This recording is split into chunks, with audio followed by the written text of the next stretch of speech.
Alright, I'm in Blender, and today we're going to be making a wooden table.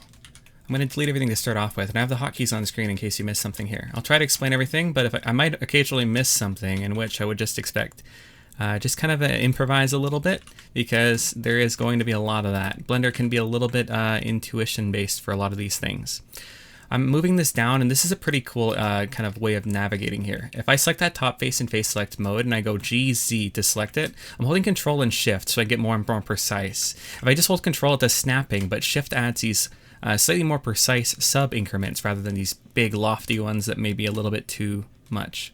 I want a base at the table at the bottom, and it's going to be quite small, not bigger than the top. I might select this ring here by alt-clicking on this vertical edge and scaling it on the Shift Z to bring it a little bit smaller.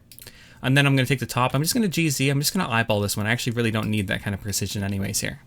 Once I have it where I like it, this is going to be the bottom, so I'm just going to inset this a little bit, extrude it up, inset it again, extrude it up again, and you might see where we're going with this, but you might not. It could be all over the place, and this is kind of some of the fun. I'm going to take this top face, we're just going to do a little bit more work, and then we'll kind of get a little bit of payoff here for what this kind of crazy nonsense is so far. I'm going to extrude it again, just to get this segment here. Extruding it one more time, so I have this divided kind of section here as if there's two loop cuts. It's the same idea. With that loop selected by alt-clicking on a vertical edge right here, while in face select, I'm going to Alt-E and extrude along normals. Pulling that out, I get this kind of interesting shape. If I alt-click on both of these top and bottom, I had to shift alt-click for the top one, otherwise it would just cycle between the two loops. So shift alt-clicking, oops, on the top and bottom one.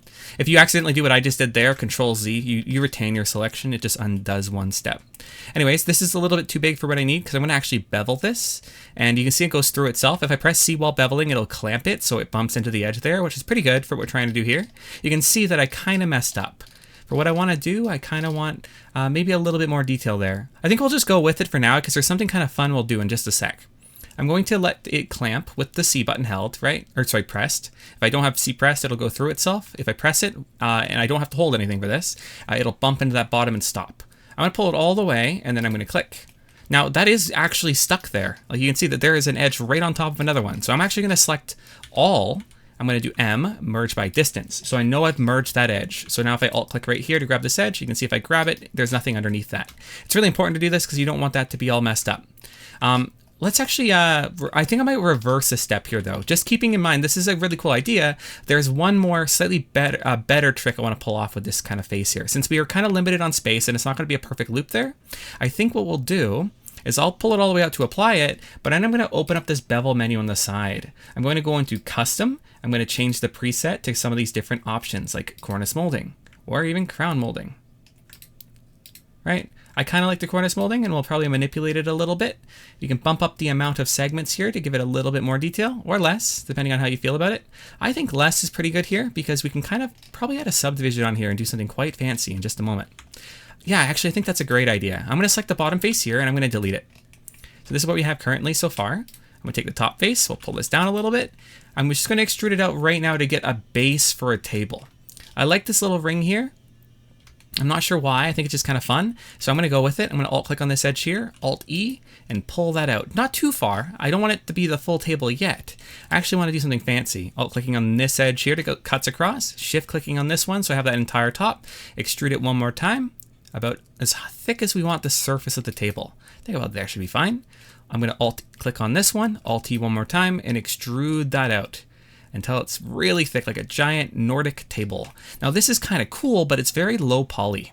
Now this is going to cause some issues if we subdivided this n-gon right here, if it is a little offset. So as if this face was not deleted on the bottom here. But since I deleted that face, we don't have that issue. Let's subdivide it and I'll give you an example. I'm using Control 1 and 2 to subdivide levels here, as you can see on the right side in this value side. If I Control 2, 3, 4, you'll see that that value changes. I'm going to leave it on 2 for now, and I'm going to shade our guy smooth by right-clicking on it and hitting Shade Smooth.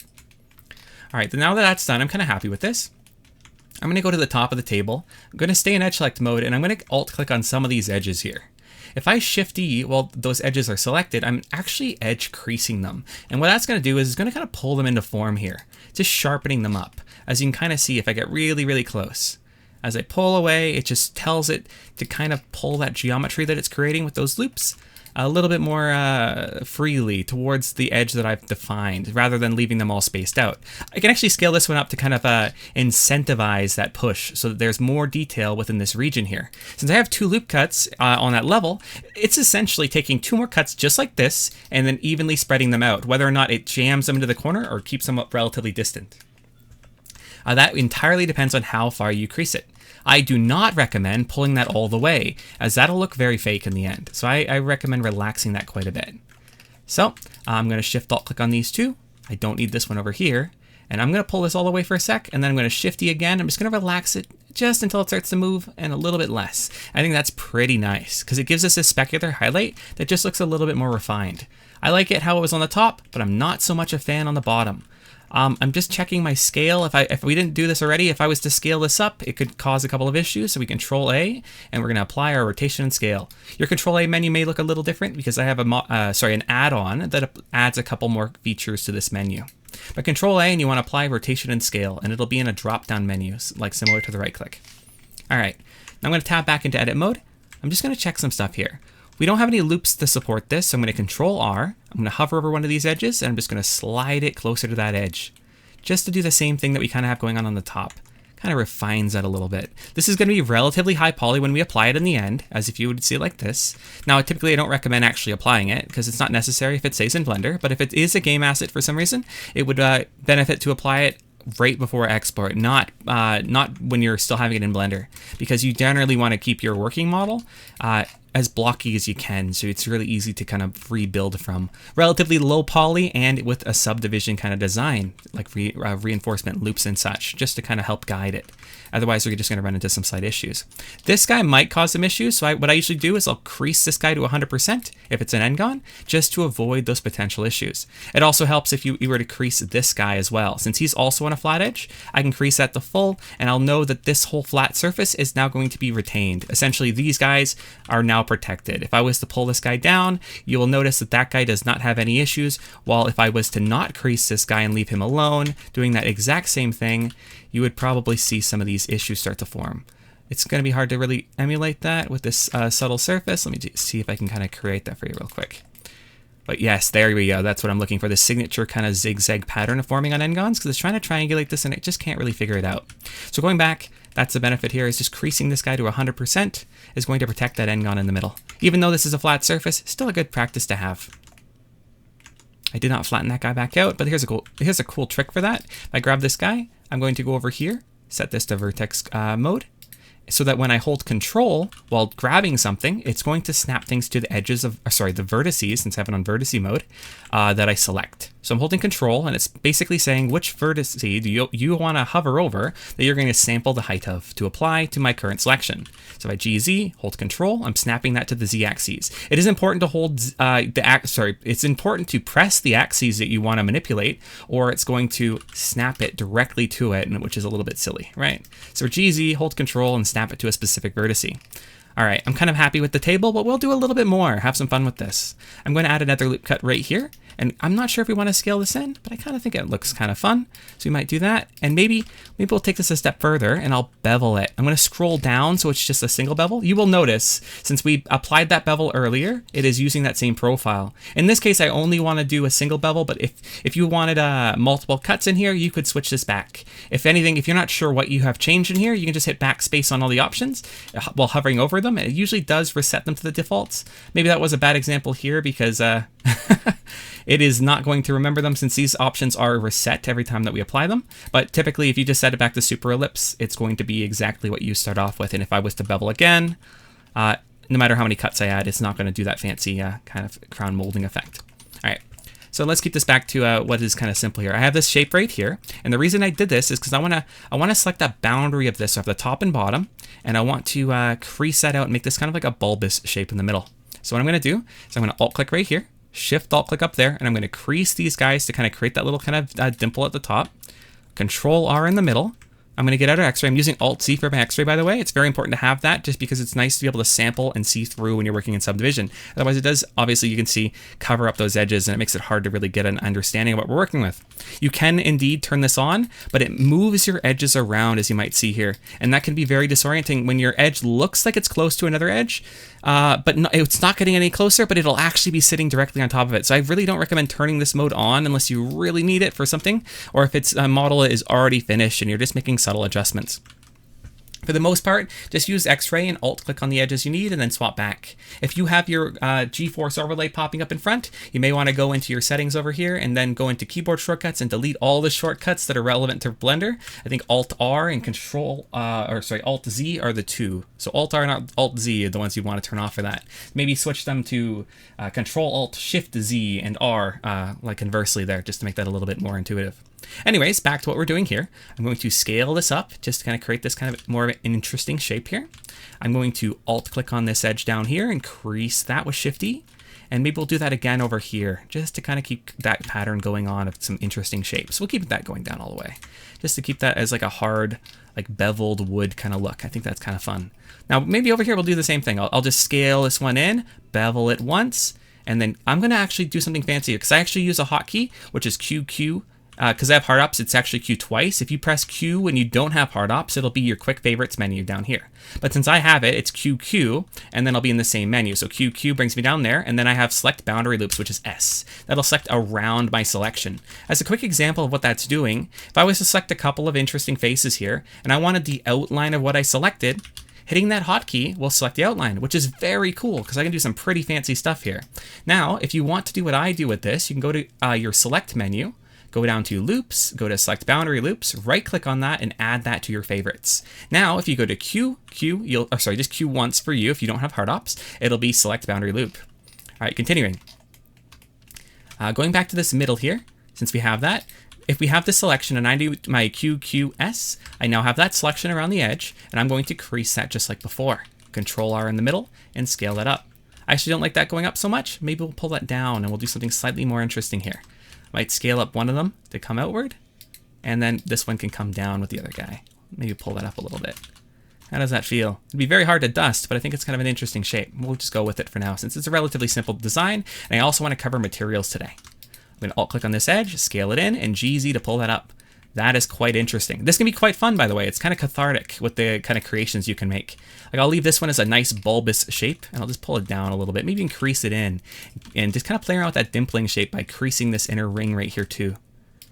And I'll just scale that in. Yeah, I kind of like that. That's kind of fun. I might have overdone it over here, but I think it's kind of fun. It adds to the character of this. And maybe we'll do one more kind of fancy thing. We'll just add a ring right here, Control R, and I just kind of scrolled up to add 2 cuts. I'm going to scale this line up so it's relatively pronounced. Alt-click on here, and I'm going to Alt-D and pull out. Actually, that's kind of fun pulling out, but I kind of like it on the inside. I'm going to leave it out, though. That's kind of fun. I like it like this. QQS, Shift-E to crease, pull that out again, and there we are. That's kind of fun. I like that. One more thing I want to do is kind of fine up these edges here. Alt-clicking on them, and Shift-E to crease them into some form here. I'm going to crease one more than the other. So I like that top one creased about there, and then I'm going to take this one, I'm going to relax it a bit more. Actually, you know what? After viewing it from the side, I think it does deserve a pretty steep crease. This one too, actually. Oh, I'm not sure about the shading on that one. You know what we're going to do is we're going to search for a weighted normal. It's actually right here, so I'm just going to click on it. I'm going to shade our object as auto smooth because you'll see that there's a warning on that it needs to be applied like that. And I'm going to hit keep sharp. Okay, so you can see a couple of things. It's trying to sharpen this edge a little bit more than I would have liked. So I might have to go on these guys and just relax them ever so slightly, just to get them to pop back into their shape that they're supposed to be in. If I Control R on here, I can actually add a ring and keep that refined. I might not use keep sharp here then if we're going to do this way, where I'm just refining it by adding a ring so that it basically contains that subdivision so that this guy gets more of that detail rather than it being dispersed over this giant region. Something like that's pretty good. Obviously, if you're ever intending to apply these subdivisions, it's very important that when you do apply them at the final point before you export, you clean this up, because we have so many rings that need to be dissolved when you export, because they're not needed and they can just be outright dissolved, but you can't automate this process. It is important that you do that after if you're going the subdivision route. If you're not and you're getting more confident with your hard surface modeling, you can very much see that if we were to bevel this, you can actually do a lot of this just by hand and manually adding in those bevels, which is very important too. Baking in bevels are also quite good. When you're doing a video game kind of asset, you can probably get away with 1 or 2 bevels on this, probably just 1. And then baking in that higher end bevel. I usually recommend it rather than leaving a sharp edge like this. I never would want that in a video game. It just screams, it's like I wouldn't say it screams bad or low quality, but more so it is, it showcases bad habits. It looks low poly. You can see the triangulated shape and people can it breaks the immersion a little bit in my opinion. All right, enough with that. I'm going to turn the subdivision back on. We're going to talk about textures a little bit. And this is going to be strictly procedural textures. I'm going to go over here and I'm going to turn on our, this is basically EV mode for all intents and purposes. Well, even if you have this on cycles, which we will do for this case, just as an example. I'll even turn on denoise and we will uncheck scene world, so I can kind of see this with lighting that kind of matches up with our EV settings. So if this is our EV one, this is cycles. Even though this is, if I hover over it, viewport shading, it is technically for all intents and purposes just EV. There's nothing special about it. But it's good for quickly previewing something if you don't have a fast GPU and you want to just kind of see what it looks like. I added a plane there so we can kind of differentiate it against the floor. I'll scale this up. I did S2, maybe again. I can shift R a couple times, make this very wide. That's pretty good. Now I have a Blender kit and I could throw on a material, but I think we'll make one from scratch because this is quite fun. That's good enough. Okay, from here, we're going to go to our shader editor at the bottom here. Just to showcase that, what I was just talking about is clicking on this dropdown, you can actually press the S key to jump to shader. You'll see that they are underlined letters. So if I was to hit like C, it would jump to compositor, or just clicking on this option, pressing S, shader. Knowing those it makes things a little bit faster, so it's nice to do. All right. So back to our object, you'll see that there's no shader. There was no shader on this guy. So I can either hit new over here, or I can do it on the right side here. If I was delete that, and you can hit it over here as well. Same idea, same concept. These are actually all connected together. So you'll see that you're actually just previewing this node here. If there's nothing connected, you got nothing over there. So we're just gonna leave it as principal BSDF and we're gonna generate a noise texture. I'm gonna do noise. I'm just hitting Shift A and typing, right? So Shift A and you just start typing. You don't have to click on the option or anything. I'm going to Control Shift click on this because I have Node Wrangler installed. It lets me preview that noise directly rather than having to plug this into like base color. So having that plugged in, it's just a little bit nicer. When I'm done, I can just Control Shift click on this guy and it be kind of set up again. All right, so previewing this directly, I can see the line goes straight to surface, which is over here, which is fine. So I'm going to Shift A and do color ramp. I'm going to drop it on that line, allowing me to intercept it, and I can kind of mask off these materials, or sorry, the noise texture here. Another thing I'd like to do is I'm going to hit Control T with this node selected. It's going to immediately add a mapping and texture coordinate. This is a very important hotkey with Node Wrangler, the plugin, and it'll add these very common node pieces that we need to kind of manipulate our texture. I'm going to set this to object to find it a little bit more encompassing when you're doing procedurals, and I'm going to play with our scale. I like to kind of manipulate this quite a bit when we're going for a wood grain. I'm going to maybe stretch out the Z a little bit more, and then pick an axis that I really want to distort on, just to kind of give this a little bit more granularity. Just to make this feel more like a wood grain. I think we're getting there, somewhere around here. And then I'm going to also take this entire grouping. We'll do the 2 of them. We don't need this top one. It can actually just be separated. You could, but I just like to keep things a little bit more organized whenever I can, just so that we don't end up with like a massive node spaghetti. Taking these few nodes, I'm just going to tuck them in up the top here. And I'm going to check out the bottom one now. So far it's the same, but I have like a color ramp on one, so this one looks a little bit darker. But if we Shift D and duplicate that and bring it down, you get the same idea. For this one, I'm actually going to change the scaling a little bit. I want one fine grain wood and one that's like a lot more blobby and a little bit more like huge coarse chunks of knots of wood. I think that'll be quite interesting for what we're doing here. Let's check out these 2 side by side. I think this one can be a little bit more fine grained. So I'm going to lower that a little bit. I'm going to add a little bit of roughness. I think that's getting there. Maybe a little bit of detail. Comparing them one more time, it's getting there. I'm going to lower the black value on this guy a little bit too, and I'm going to hold Control and Shift, and you'll see at the bottom it says right click is now mixed nodes when I hold those keys down.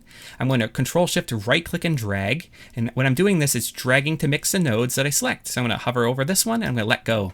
It's going to mix them together. Now it starts off with just this basic mix that cycles between the two values, and I kind of want them to mix evenly. So I'm going to set this to multiply. I'm going to set it to 1. It's going to multiply the first value by the second, making them both darker in the process. I can pick which one is like the more overlying one if I cycle between these two. I end up like flipping them like that just because if I try to swap them like this, it'll unhook one. It gets really frustrating. All right, now as I cycle between them, I'm getting that fine grain layer, level 1, mixed with the bottom one, and I can kind of fine tune which one is more so showing in this case. And also play with these values too if I really want to exemplify specific traits. All right, so let me bring that back in. I'm not really seeing this level here, so we're just going to get those fine grain details back in there. Just like this. Brought the white value in there, which really helped a lot. Bring the dark values of the heavier layer. Okay, I kind of like that. Now I'm going to start changing these colors around. I'm going to start with our, I'm going to leave the first one as black for now, and I'll leave the second one as a vibrant red, just so I can kind of differentiate. And this one's just going to be a yellowy tone. Now we're definitely going to fine tune this, and we're going to get this looking like a really nice wood, but starting with something like this is going to help us get there. Going back to that first one, same idea here, just kind of slightly yellow amber, and we're going to get this more of a hardwood, like a, I'm not too sure about woods, but I want it to be dark, strong, like something kind of like a guitar finish, like a top of a surface here. It'll just look nice is what I'm going for. I'm not going for anything too serious. Since I'm kind of happy with this, let's keep detailing our color. I'm just going to slowly work my way through this process until we get something that's kind of satisfying. Darkening down this. I can control click on anywhere on this pattern to get a sample of it, bring it in, drag it around to mask off different regions, and just overall darken that until I get to what I really kind of wanted here. I kind of like that. This guy definitely needs to be a bit darker. I love that gold tone, so we might shift everything more towards that tone. Get rid of that reds now that we don't quite need it. Oh, that's really getting there, but it's not quite the darkness I'm looking for. So let's darken it up. Maybe this guy gets a little bit more red and a lot more dark. Yes, that's getting there. Okay. And then this guy gets a lot darker in the end too. And hey, what do we got? We got something. There is a little bit of mismatch in the colors we kind of selected there, so I might have to go in and fine tune those a little bit. Which guy is this? This is that main highlights. I do like that being a slight off tone like that. That does give it some vibrance. And it does feel like a wood. I'm kind of happy with that. And just as a heads up, we're still not plugged in, so we're not actually seeing that final kind of sheen that we're getting. If I was to plug that directly in right now, sorry, it's still on the wrong guy. Let me plug this guy in here. Now we can kind of see that all together. That's not even done, by the way. When we're happy with this, I can also say like, hey, let's take this same value and I'm going to plug that into our roughness. We can even get a little bit more interesting here. And I could add another color ramp. I'm going to duplicate this one to make it easier. Click right here to place it. You can see it's already masked off in a really weird way. If I hit the backspace button, it's going to wipe that config for it, so we can just see it direct. That's kind of nice. I like that, but I need it less shiny. It looks a little too damp for my taste. Just as a heads up, white in a roughness map means completely zero reflection, while black means as reflective as it possibly can be, which I don't like, so I'm going to actually fine tune them a bit just to get them away from their maximums.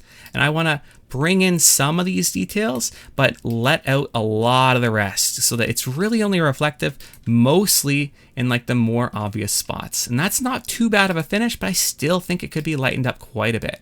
Not that much, but somewhere around just where I want that little bit of a specular highlight. I think that's pretty good. And I love that kind of sheen that we get now that's on top of it. Another thing we can do is go into sheen actually and coat, because coat is for clear coat, and kind of play around with these kind of surface covering material here. Adding a little bit of sheen does bring it a little bit more volume. One of the more fun things I can do here, so I'm going to duplicate that color ramp again. I like the current settings of it, but I'm going to darken them now for the second one. Bring that same connection down to this new one. Drop it on top. I'm going to plug this guy into our normal value. With that on our normal value, I'm going to darken down the blacks back a little bit more. I'm going to Control Shift click on it to preview it. This guy gets a little bit darker. And now plugged into our normal, I'm going to add a bump node. That bump node goes right on that normal value. I'm going to bring it down, just G to drag. And we're just going to play around with this. I'm going to Control Shift click on it so I can see it. Oh, I have it on normal. I actually need this in height. Sorry about that. because we're generating a normal map, but we have to start with the black and white, which is our height value. It's way, way, way too strong, so I'm going to bring that strength down and the distance down, and then I think this is in a good spot. But if you're never really seen one before, you're not really going to know what you're looking at. But why don't we preview that? If I go back to our base node, or Control-Shift-Click on this main one, even with this strength right here, where you can kind of see it semi-faded, it still is way too strong. So I'm going to take that strength, I'm going to bring that way down, and I'm going to bring that distance right down to like 0.01 or something. Actually, 0.09 is not too bad, maybe even a little bit less on the strength. I really only want this to seem like a hint of height brought out on the surface of that. You can invert it too. Sometimes it feels a little off, so it might be worth inverting. I like that indentation more than I like it kind of bumping outwards. I'm going to stick it with that on the inverted settings. That's not bad at all. I quite like that. And then staying on this same view right here where I'm very close up to it, I'm going to go to coat. I'm going to raise that coat a little bit. It's kind of hard to see because it takes a while to pop in. If I go to cycles right now, it's the same idea, but you can see it's rendering in real time, so it might be a little bit blurry as I have a denoiser on, but it can let us kind of see what the code is doing. It's adding like this overlying reflective coat above that 3D element, which just makes things look like it is, that bumpy texture is covered in like a fine epoxy finish, which I quite like. All right, I think it's a little too rough, so I can take that roughness and I can just bring it down just a little bit. And this is our final result. It's our wooden table. I'm quite happy with that, but let's go ahead and throw in a light there and set up our scene a little bit more. It's a spotlight. I'm gonna go into the light settings. Our object is a little bit large in scale, so I'm gonna have to raise this to a little bit more ridiculous lighting level. I'm gonna bring this on an angle, kind of light this up in a more interesting way. Let's change our scene world over here, just to a different preview here. I'm not a fan of that one. Let's get something a little bit darker. I might artificially lower that darkness just to check out the wood grain a bit more. That's a little bit better in my taste. You know what? We might use a point light just to kind of evenly light the scene a bit more. I'm kind of happy with that, but it's entirely up to you here because we can really do a whole lot with how we play with our lighting in Blender. Just to kind of take more advantage of our background, I'm actually going into our scene lighting over here. I want to change that. Oh, sorry, I have to go to, where are you? Viewport display, and then darken this guy. I don't want it too dark. I might actually take the color picker and just sample into the background here. And then slightly play with the strength here, the value level, until I can get it somewhere in between so it just seems like my background falls off into the distance. I'm not too focused on that. I just wanted to help set this like photo setup here a little bit better. You can kind of see what we're looking at. I'm pretty happy with that. I hope that you're in a similar spot, and yeah, I'll leave it with that. This has been how to make a table, a hard surface table, modeling it out, and then giving it a nice finish in the end. All right, I'll leave it with that, and that's been good. I hope if you have any questions, you can always shoot me a message, type a comment or whatever you'd like, and yeah, share your table. Let's see what it looks like.